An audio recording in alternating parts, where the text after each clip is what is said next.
Editors ടോക്കിലേക്ക് മാന്യപ്രേക്ഷകർക്ക് സ്വാഗതം. ഇന്ന് അന്താരാഷ്ട്ര യോഗാ ദിനമാണ്. യോഗാ ദിനത്തിൽ നമുക്കൊപ്പം യോഗ അധ്യാപകനും സീനിയർ സബ് എഡിറ്ററുമായ അരുൺകുമാർ ചേരുകയാണ്. അപ്പോൾ യോഗാ ദിനത്തിൽ ഈ വർഷം യോഗയുടെ പ്രാധാന്യം എന്താണ്? യോഗാ ദിനത്തിൻ്റെ പ്രാധാന്യം വർഷത്തെ അല്ല, എല്ലാ വർഷം യോഗ ആചരിച്ച ഇൻ്റർനാഷണൽ യോഗ ഡേ തുടങ്ങിയ അന്ന് മുതൽ 2015 ആണ് ലോകരാഷ്ട്രങ്ങൾ ഇതിനെ ഏറ്റെടുത്തത്. ലോകരാഷ്ട്രങ്ങളിലെ ഇത് ഏറ്റെടുത്തതിന് ശേഷം എല്ലാ വർഷവും യോഗയ്ക്ക് ഓരോരോ പ്രാധാന്യം, ഓരോ തീം ഇറക്കാറുണ്ട് നമ്മുടെ സർക്കാർ. അതിൻ്റെ ഭാഗമായിട്ട് ഈ വർഷത്തെ ഒരു പ്രധാന പ്രത്യേകത എന്ന് പറഞ്ഞു കഴിഞ്ഞാൽ ഈ ആരോഗ്യകരമായിട്ടുള്ള ഈ വാർദ്ധക്യത്തിൽ അതാണ് ശരിക്കും അതിൻ്റെ തീം. അതായത് യോഗ ഫോർ ഹെൽത്തി ഏജിങ് എന്നുള്ളതാണ്. ഇപ്പോൾ പ്രായമായ ആൾക്കാരിലും യോഗയെ എത്തരത്തിൽ സ്വാധീനം ചെലുത്തി എത്തരത്തിൽ അതിന് പ്രാധാന്യം കൊടുക്കാം, എങ്ങനെ ജീവിക്കാം എന്നുള്ളൊരു തീമാണ് ഈ വർഷം പ്രാധാന്യം കൊടുക്കുന്നത്. യോഗ ഇപ്പം അന്താരാഷ്ട്ര ഇതിൽ വളരെയായിട്ട് പ്രചാരമായിക്കൊണ്ടിരിക്കുകയാണ്. പല രാജ്യങ്ങളിലും എല്ലാ വർഷവും യോഗ ഐക്യരാഷ്ട്രസഭയുടെ നിർദ്ദേശപ്രകാരം യോഗാ ദിനത്തോടനുബന്ധിച്ച് പല രാജ്യങ്ങളിലും. അപ്പോൾ ഈ യോഗയുടെ എന്താണ് നമ്മുടെ ആരോഗ്യം, ആരോഗ്യം നിലനിർത്താൻ യോഗ അത്യന്താപേക്ഷിതമാണെന്നൊക്കെ പറയുന്നു. അതെന്താണ് യോഗയുടെ പ്രാധാന്യം എന്താണ്? വളരെ നമ്മുടെ നിത്യജീവിതത്തിൽ വളരെയധികം പ്രാധാന്യം ഉള്ളൊരു സംഭവമാണ് ഈ യോഗ എന്ന് പറയുന്നത്. യോഗയുടെ പ്രാധാന്യം എന്ന് പറഞ്ഞാൽ യോഗ എന്ന് പറഞ്ഞ ഒരു ജീവിത രീതിയാണ് ശരിക്കും. എന്നാൽ ഇപ്പോഴത്തെ സാഹചര്യത്തിൽ നമ്മളെല്ലാവരും വളരെയധികം ആൾക്കാർ സ്ട്രെസ്, അതെ, മാനസിക സമ്മർദ്ദങ്ങൾക്ക് ജോലി സമ്മർദ്ദമുണ്ട്, വീട്ടിലെ ടെൻഷനുകളുണ്ട്. ഇതിൽ നിന്നൊന്നും ഒരു മുക്തി നേടാൻ വേണ്ടി അതെ നമ്മുടെ മനസ്സിനും ശരീരത്തിനും ഇതിൻ്റെ ഒരു യൂണിറ്റിയാണ് ശരിക്കും യോഗ എന്ന് പറയുന്നത്. അതൊരു ആചരിച്ചു പോകേണ്ട ഒരു പദ്ധതിയാണ്. ഇപ്പോൾ ഉദാഹരണം പറഞ്ഞു കഴിഞ്ഞാൽ പലരും ഇപ്പോൾ ഈ ഭക്ഷണക്രമം വലിയൊരു ഘടകമാണല്ലോ. ഭക്ഷണക്രമത്തിൻ്റെ പുറകെയൊക്കെ പോകുന്ന സമയത്ത് പക്ഷെ നമ്മുടെ നിത്യജീവിതത്തിലെ ജീവിതശൈലി രോഗങ്ങളൊക്കെ ഇപ്പോൾ പിടിപെട്ടുകൊണ്ടിരിക്കുന്ന ഒരു അവസ്ഥയിൽ അപ്പോൾ യോഗയ്ക്ക് വളരെയധികം പ്രാധാന്യമുണ്ട്. ജീവിതത്തിൽ അത് പകർത്തുമ്പോഴാണ് രോഗങ്ങളിൽ നിന്നൊക്കെ നമ്മൾ വരുത്തി വയ്ക്കുന്ന ചില രോഗങ്ങളിൽ നിന്നും ഒക്കെ നമുക്കൊരു ചെറിയൊരു വാർദ്ധക്യം അങ്ങനെയുള്ള പ്രായമുള്ളവർക്ക് അവർക്ക് എങ്ങനെയായി യോഗ? പലർക്കും പല ഡിഫിക്കൽറ്റീസ് ഉണ്ടാവുമല്ലോ, ബുദ്ധിമുട്ടുകൾ. അപ്പം ചില രോഗങ്ങളുള്ളവരുണ്ടാവും. ഇപ്പം ഇതൊക്കെ ഒരു മെഡിറ്റേഷൻ്റെ ഭാഗമായിട്ട് ചെയ്യുമ്പോൾ ഈ നമ്മൾ ഭക്ഷണം ഒഴിവാക്കിയൊക്കെ രാവിലെയൊക്കെ ആയിരിക്കും ഇത് ചെയ്യുന്നത്, അല്ലെങ്കിൽ ഒരു പ്രത്യേക ടൈമിൽ ഇൻ്റർവെല്ലായിരിക്കും ചെയ്യുന്നത്. ആ സമയത്ത് നമ്മൾ ഭക്ഷണം ഒഴിവാക്കണം എന്നൊക്കെ പറയാറുണ്ട്. അങ്ങനെ എന്തെങ്കിലും ഇതുണ്ടോ? യോഗ ചെയ്യുമ്പോൾ എന്തെങ്കിലും ഭക്ഷണക്രമത്തിൽ പാലിക്കേണ്ട ഉണ്ട്? ശരിക്കും യോഗ ചെയ്യുമ്പോൾ യോഗ നമ്മൾ ചെയ്യുന്ന ആൾക്കാർക്ക്, എല്ലാ ആൾക്കാർക്കും യോഗ ചെയ്യും, ചില ലിമിറ്റേഷൻസ് ഉണ്ട് ശരിക്കും. പക്ഷേ യോഗ ഇതിന് പ്രായമായിട്ടോ ഇല്ലെങ്കിൽ അങ്ങനെ ബന്ധപ്പെടുത്തേണ്ട കാര്യമില്ല. ഏത് പ്രായക്കാർക്കും യോഗ ചെയ്യാം. യോഗ നമുക്ക് ജീവിതത്തിൽ അത് പക്ഷേ അവരവരുടെ കപ്പാസിറ്റി അനുസരിച്ച് ഓരോരുത്തർക്കും ഓരോ ലിമിറ്റേഷൻസ് ഉണ്ട്. അതനുസരിച്ചാണ് നമ്മൾ യോഗ ചെയ്യുന്നത്. ഇപ്പോൾ കൊച്ചുകുട്ടികൾ ചെയ്യുന്ന യോഗ, അപ്പോൾ അത് ഒരു പക്ഷേ പ്രായമായ ആൾക്കാർക്ക് ചിലപ്പോൾ ചെയ്യാൻ പറ്റിയെന്ന് വരത്തില്ല. അപ്പോൾ ഓരോരുത്തർക്കും അവരവരുടെ കൺവീനിയൻ്റ്, അവരവരുടെ കംഫർട്ടായിട്ടുള്ള യോഗകളൊക്കെ ഇതൊരു സിലബസിൽ ചേർത്തിട്ട് ചെയ്യുന്നതാണോ? എന്താണ് യോഗയുടെ syllabus? First lesson, second lesson, അങ്ങനെ ലെസണുകൾ ചെയ്താണോ ഇത്? സൂര്യ നമസ്കാരം അങ്ങനെ തുടങ്ങി പല യോഗ ഇതില്ലേ? അതെങ്ങനെയാണ് അതിൻ്റെ ഒരു സിലബസ് തയ്യാറാക്കുന്നത്? സിലബസ് അത് ശരിക്കും അത് നമ്മളിപ്പോൾ യോഗയെ പറ്റി പഠിച്ച് വരുന്ന സമയം ആണെങ്കിൽ, ഇപ്പോൾ യോഗ അറിയാൻ ശ്രമിക്കുന്ന ആൾക്കാർക്ക് അത് സിലബസ് ഓറിയൻറ്റഡ് ആയിട്ട് നമുക്ക് പഠിക്കണമെന്നൊന്നുമില്ല. അത് സ്കൂളുകളിലൊക്കെ ആണെങ്കിലൊക്കെ അവർക്ക് ആവശ്യമാണ്, മാർക്കിന് വേണ്ടി ആവശ്യമാണ്. നമ്മളെയൊക്കെ പോലെയുള്ള ആൾക്കാരെ സംബന്ധിച്ചിടത്തോളം നമുക്കിത് ജീവിതത്തിൽ ഏതൊക്കെ യോഗ ചെയ്താൽ നമുക്ക് അതിൻ്റെ എന്തൊക്കെ ബെനിഫിറ്റ്സ് നമുക്ക് ഇതിനകത്ത് കിട്ടും, അത് മാത്രമാണ് ഇപ്പോഴത്തെ ആൾക്കാർക്ക് ആവശ്യം. അപ്പോൾ വാർദ്ധക്യത്തിലേക്ക് കിടക്കുന്ന ആൾക്കാർക്ക് ആരോഗ്യകരമായിട്ടുള്ള വാർദ്ധക്യമാണല്ലോ ഈ വർഷത്തെ തീം തന്നെ. അപ്പോൾ പ്രായമായവരെ സംബന്ധിച്ചിടത്തോളം അവർക്ക് നിന്നുകൊണ്ട് ചെയ്യാൻ പറ്റുന്ന യോഗ, ഇരുന്നു കൊണ്ട് ചെയ്യാൻ പറ്റുന്ന യോഗ, അങ്ങനെയുള്ള കാര്യങ്ങളൊക്കെയാണ് ഇപ്പം. സ്ത്രീകൾ ചിലപ്പം പല ഇതിൽ ആർത്തവ സമയങ്ങളിൽ അതൊക്കെ ചെയ്യാൻ പാടില്ല എന്നൊക്കെ ഒരു എനർജി ഫ്ലോയിലുള്ള വ്യത്യാസം. എനർജി മുകളിലേക്ക് യോഗ ചെയ്യുമ്പോൾ എനർജി മുകളിലേക്കാണ് ഫ്ലോ ചെയ്യുന്നത്. സ്ത്രീകൾ ആ സമയത്ത് എനർജി കീഴ്പോട്ടാണുള്ളത്, ആ എനർജി ഫ്ലോയിങ്. അപ്പോൾ ആ സമയത്ത് യോഗ ചെയ്യുമ്പം ശാരീരികമായ ബുദ്ധിമുട്ടുകൾ, പല അസ്വസ്ഥതകളൊക്കെ സ്ത്രീകൾക്ക് വരുന്നതായിട്ട് കേട്ടിട്ടുണ്ട്. അപ്പോൾ അതങ്ങനെ ചെയ്യാൻ പാടുള്ളതാണോ? കണ്ടീഷൻസ് ഉണ്ട് സ്ത്രീകൾക്ക്. ഇപ്പോൾ ഈ മെൻസ്ട്രൽ പീരീഡ്സിൻ്റെ സമയത്ത് അങ്ങനെ ആരും ചെയ്യാറില്ല. പക്ഷേ അവരവരുടെ കംഫർട്ടാണ്. അപ്പം നമുക്ക് യോഗ ചെയ്യാനായിട്ട് നമ്മുടെ ശരീരം നമ്മളെ അനുവദിക്കുന്നുണ്ടെങ്കിൽ നമുക്ക് ചെയ്യാം, ആർക്കും ചെയ്യാം. ഇപ്പോൾ ഉദാഹരണം പറഞ്ഞു കഴിഞ്ഞാൽ ഇപ്പം നമ്മളൊക്കെ ഈ പ്രായത്തിൻ്റെ അടിസ്ഥാനത്തിലോ ഇല്ല സ്ത്രീകളുടെ ഒക്കെ പ്രായത്തിൻ്റെ അടിസ്ഥാനത്തിലോ ഒക്കെ അവർക്ക് യോഗ ചെയ്യാൻ ഞാൻ വില്ലിങ് ആണോ, അത് മാത്രമേ അതിനകത്ത് ഒരു പ്രധാന ഘടകമായിട്ടുള്ളൂ.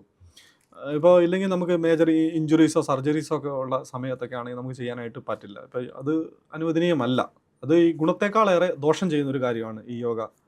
ഇതിന് സമയ ഇന്റർവെൽ ഉണ്ടോ? രാവിലെ, വൈകുന്നേരം, ഉച്ചയ്ക്ക്, രാത്രിയിൽ, അങ്ങനെ പല ടൈമിൽ യോഗയ്ക്ക് ചെയ്യാം. ഒരു കൃത്യമായ അതിൻ്റെ ഒരു വസ്തുത എന്ന് പറഞ്ഞു കഴിഞ്ഞാൽ ഇപ്പോൾ യോഗ നമുക്ക് ഏത് സമയത്തും ചെയ്യാം എന്ന് പറഞ്ഞിരുന്നാൽ തന്നെയും ഇതിന് ഇപ്പം പലരുടെയും പല സമയത്തും ജോലി ചെയ്യുന്ന ആൾക്കാരൊക്കെ ഉണ്ടാവും. പക്ഷെ ഉത്തമമായ ഒരു സമയം എന്ന് പറഞ്ഞാൽ ഈ പുലർകാല സമയം വളരെ ഉത്തമമാണ് യോഗ ചെയ്യുന്നതിന് ഉത്തമമായിട്ട് സമയമാണ്.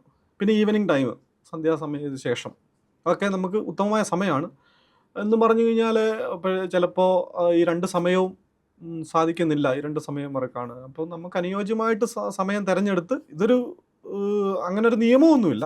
ഇതിപ്പോൾ ഒരു ഇൻസ്റ്റിറ്റ്യൂട്ടിൽ എവിടെയെങ്കിലും പോയി നമ്മൾ ചെയ്യുക, അങ്ങനെ അതായത് സ്വന്തമായിട്ട് നമുക്ക് ചെയ്യാവുന്ന എന്തെങ്കിലും സ്വന്തമായിട്ട് ചെയ്യാം. പക്ഷേ സ്വന്തമായിട്ട് നമുക്ക് യോഗ നമുക്ക് വീട്ടിലിരുന്ന് നമുക്ക് ചെയ്യാനുള്ളതേ ഉള്ളൂ. ഇപ്പോൾ നമുക്ക് ഈ കസേരയിരുന്ന് വേണമല്ലോ യോഗ നമുക്ക് ചെയ്യാം. അതാണ് നമ്മുടെ കംഫർട്ട്. നമുക്ക് ആരോഗ്യം സംരക്ഷണത്തിന് വേണ്ടി നമുക്ക് പലതരത്തിലുള്ള യോഗ അവരവരുടെ ഇതിനനുസരിച്ച് യോഗ ഇപ്പം അങ്ങനെ ഇപ്പോൾ പല കോളേജുകളും ഇപ്പോൾ യോഗ പഠിപ്പിക്കുന്ന ആൾക്കാരും പല കോളേജുകൾ ഇല്ലെങ്കിൽ യോഗ അധ്യാപകരായിട്ടുള്ള ആൾക്കാർ, യോഗ സാധകന്മാർ, അപ്പം അങ്ങനെയുള്ള യോഗ ആചാര്യന്മാർ, ഇങ്ങനെയുള്ള ആൾക്കാരൊക്കെ തന്നെ പല വിധത്തിൽ ഇതിനെ ക്രമപ്പെടുത്തിയിട്ടുണ്ട്. ഓരോരുത്തരുടെ സാഹചര്യത്തിനനുസരിച്ച് ക്രമപ്പെടുത്തിയിട്ടുണ്ട് യോഗ. അപ്പം ഇപ്പം മുമ്പേ ചോദിച്ചതുപോലെ പ്രായമുള്ള ആൾക്കാർക്ക് ഇല്ല സ്ത്രീകൾക്ക്, അപ്പം ഏതൊക്കെ തരത്തിൽ ഇപ്പം ഏതെങ്കിലും അസുഖമുള്ള ആൾക്കാർക്ക്, അപ്പം ഇങ്ങനെയുള്ള ഇതിനൊക്കെ തന്നെ ഒരു ക്രമബദ്ധമായിട്ട് യോഗയെ തരപ്പെടുത്തിയിട്ടുണ്ട്. അതിനനുസരിച്ച് നമുക്ക് ഇത്ര നേരം ചെയ്യണം അങ്ങനെ ഉണ്ടോ? ഇതിൻ്റെ അകത്ത് ഇത്ര നേരം യോഗ 10 മിനിറ്റ് 15 മിനിറ്റ് അങ്ങനെ ഒരു ഇടവേള ഉണ്ടോ? അങ്ങനെ ശരിക്കും അങ്ങനെ അതും നമ്മുടെ ഇതാണ് കൺവീനിയൻ്റ് ആയിട്ട് നമുക്ക് ചെയ്യാൻ പറ്റുന്ന കാര്യമാണ്. ഇപ്പോൾ എനിക്ക് 10 മിനിറ്റ് സമയമുള്ളൂ, എനിക്ക് എൻ്റെ സൗകര്യത്തിനനുസരിച്ച് വേണമെങ്കിൽ നമുക്ക് ചെയ്യാം. അപ്പോൾ ഈ യോഗയെന്ന് പറയുന്നത് തന്നെ ശരിക്കും സ്ഥിരം സുഖം ആസനം എന്നുള്ളതാണ് പറയുന്നത്.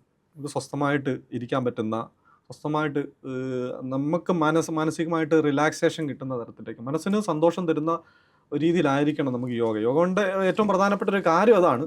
സ്ട്രെസ് റിലീഫ് ആണ് മെയിനായിട്ട് എല്ലാവരും ഉദ്ദേശിക്കുന്നുണ്ടെങ്കിലും ഇത് ചെയ്യുമ്പോൾ നമുക്കതൊരു അരോചകമായിട്ടോ ബുദ്ധിമുട്ടായിട്ടോ ഒന്നും തോന്നാം. സമയം കൂടുതലെടുത്ത് ചെയ്തുകൊണ്ട് കൂടുതൽ പ്രയോജനം കിട്ടുന്നു അങ്ങനെയൊന്നുമില്ല. നമ്മൾക്ക് കംഫർട്ടായിട്ട് ഏത് സമയം എത്ര സമയം ചെയ്യാം, അതാണ് എൻ്റെ അറിവിൽ അതാണ് ശരിയെന്ന് തോന്നുന്നു. പിന്നെ പലർക്കുള്ള സംശയം ഇത് ഒരു റിലീജിയസ് ആയിട്ട് ബന്ധപ്പെട്ട കാര്യമാണോ യോഗ? അപ്പോൾ ഇത് ചെയ്യുമ്പം പല സൂര്യ നമസ്കാരമൊക്കെ വരുന്ന ഭാഗമായിട്ട് വരുമ്പോൾ അപ്പോൾ അതൊക്കെ ചെയ്യുന്നതിൽ പലർക്കും ഒരു മടി കാണിക്കുന്നുണ്ടായിരുന്നു ആദ്യകാലത്ത്. ഇപ്പം അങ്ങനെ ഇല്ലാതെ മാറി മാറി വരുന്നുണ്ട്. പക്ഷെ അത് അങ്ങനെ ഉണ്ടോ? ഒരു മതത്തിന്റെ എന്തെങ്കിലും മന്ത്രങ്ങളൊക്കെ ചൊല്ലിയിട്ടാണോ യോഗ ചെയ്യുന്നതെന്നൊക്കെ ഒരു സംശയം എല്ലാവർക്കും ഉണ്ട്.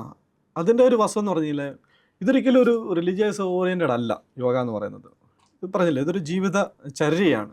ഇപ്പം നമ്മുടെ ഇന്ത്യയിൽ ഇതിന് ഏറ്റവും കൂടുതൽ പ്രചാരം ഇപ്പം ഇത് ഒക്കെ ഉള്ളതുകൊണ്ട് ഇത് നമ്മുടെ രാജ്യമാണല്ലോ ഇതിന് UN സഭയിൽ ഇത് വെച്ചിട്ട് ഇത് ഇൻ്റർനാഷണൽ തലത്തിലേക്ക് ഇതിനൊരു പ്രചാരം നേടിക്കൊടുത്തത്.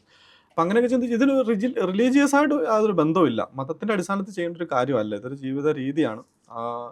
മന്ത്രങ്ങൾ ചൊല്ലുന്നു അതൊക്കെ നമ്മളുടെ ഇഷ്ടമാണ്, നമുക്ക് ഇഷ്ടമാണ്. അപ്പം അപ്പം അങ്ങനെ ഇതിനെ കൂട്ടിക്കലർത്തേണ്ടതായിട്ടുള്ള കാര്യമൊന്നുമില്ല, അതിലൊന്നും യാതൊരു കാര്യമൊന്നുമില്ല.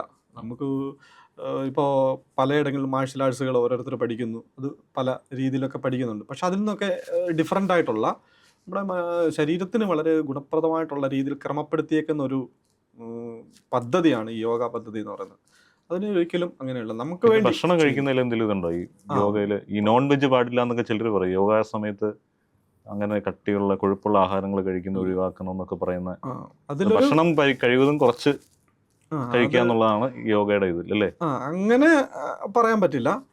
ഭക്ഷണം ഒരു ഘടകമാണെന്നേ ഉള്ളൂ. ഭക്ഷണം ഘടകം എന്ന് പറഞ്ഞു കഴിഞ്ഞാൽ ഇതിന് നമുക്ക് ആഹാരം, ഇപ്പോൾ ആഹാരം കഴിച്ചിട്ട് നമുക്ക് യോഗ ചെയ്യുക എന്നുള്ളത് നമ്മുടെ ശരീരത്തിന് അനുയോജ്യമായ ഒരു കാര്യമല്ല. ഭക്ഷണം കഴിച്ചിട്ട് യോഗ ചെയ്യുന്നത് അനുയോജ്യമല്ല.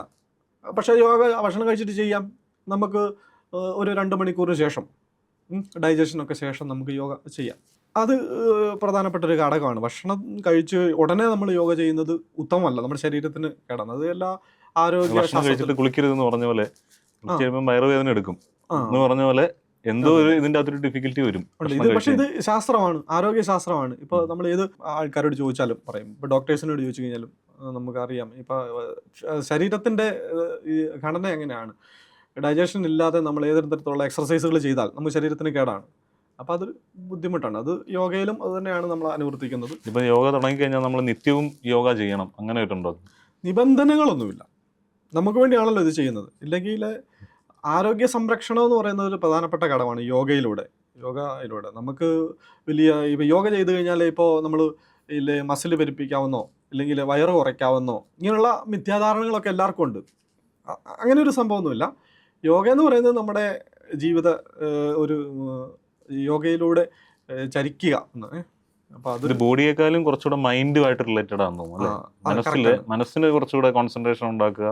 അതെ അതെ അതെ കേന്ദ്രീയ മറ്റേത് മസിൽ നമ്മൾ ജിമ്മിൽ പോകുന്നതും തമ്മിൽ രണ്ടും വ്യത്യാസമാണ്. അതെ അതെ അതെ അതെ അതെ വളരെയധികം അതെ. മനസ്സിനും ശരീരത്തിനും സന്തോഷം നൽകുന്ന ഒരു ആരോഗ്യശാസ്ത്രം, ആരോഗ്യ പദ്ധതി എന്ന് ആണ്. വളരെയധികം പ്രധാനപ്പെട്ട ഒരു കാര്യം എന്ന് പറഞ്ഞാൽ യോഗ ചെയ്യുമ്പോൾ നമുക്ക് ശരീരത്തിനൊരു ഫ്ലെക്സിബിലിറ്റി ഉണ്ടാവും. പ്രധാനപ്പെട്ട കാര്യം ഇപ്പോൾ യോഗ ചെയ്യുന്നതുകൊണ്ടുള്ള 1-2 ഗുണമാണ് പറഞ്ഞത്. ഇപ്പോൾ മുമ്പേ സൂര്യനമസ്കാരത്തിൻ്റെ കാര്യമൊക്കെ പരാമർശിച്ചല്ലോ. ഒരു സൂര്യനമസ്കാരം നമ്മൾ പഠിച്ച് നമ്മളിപ്പോൾ അതിനെ ഫോളോ ചെയ്ത് കഴിഞ്ഞാൽ ഒറ്റ സൂര്യനമസ്കാരം ചെയ്താൽ മതി, നമ്മളതൊരു ഒരു കൂട്ടം യോഗാസനങ്ങൾ ചെയ്യുന്നതിന് തുല്യമാണ്. അതായത് ഒരു സൂര്യനമസ്കാരത്തിൽ നമ്മളൊരു 10 കൗണ്ടിൽ ഇല്ലേ 12 കൗണ്ടിലൊക്കെ നമ്മൾ ചെയ്യുന്നുണ്ടല്ലോ. അപ്പോൾ ഒരു 7-8 യോഗാസനങ്ങളൊക്കെ ചേരുന്ന ഒരു ഒറ്റ കാര്യമാണ് ഒരു സൂര്യനമസ്കാരം. വളരെയധികം ബെനഫിറ്റ് ഉള്ളൊരു കാര്യമാണ് ഈ സൂര്യനമസ്കാരം എന്ന് പറയുന്നത്. അപ്പം അതൊക്കെ നമ്മൾ ജീവിതത്തിൻ്റെ ഭാഗമാക്കി വച്ചാൽ ചെറിയ ചെറിയ കാര്യങ്ങൾ നമുക്ക് ഇപ്പോൾ ജോയിൻറ്റ് പെയിൻസ്, ചില സന്ധികൾക്കുണ്ടാകുന്ന പ്രശ്നങ്ങൾ, അതൊക്കെ പരിഹരിക്കാനായിട്ട് സാധിക്കും. അപ്പം അതൊരു ആരോഗ്യ ഒരു തെറാപ്പിക് കാര്യം കൂടെയാണ് ഇത് ഈ യോഗ എന്ന് പറയുന്നത്. യോഗ ദിനത്തോടനുബന്ധിച്ച് അരുൺകുമാർ പല കാര്യങ്ങളും ഇവിടെ പറഞ്ഞു.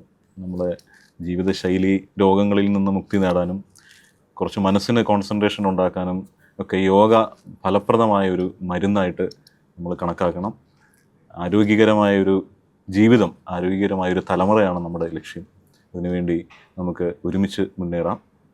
അപ്പം ഈ പ്രേക്ഷകർക്ക് എല്ലാവർക്കും അരുൺകുമാർ നമ്മൾ പല കാര്യങ്ങളും ഇവിടെ പറഞ്ഞു, അദ്ദേഹത്തിനും നന്ദി രേഖപ്പെടുത്തുന്നു. നമുക്ക് ഈ എപ്പിസോഡ് ഇവിടെ വൈൻഡപ്പ് ചെയ്യാം.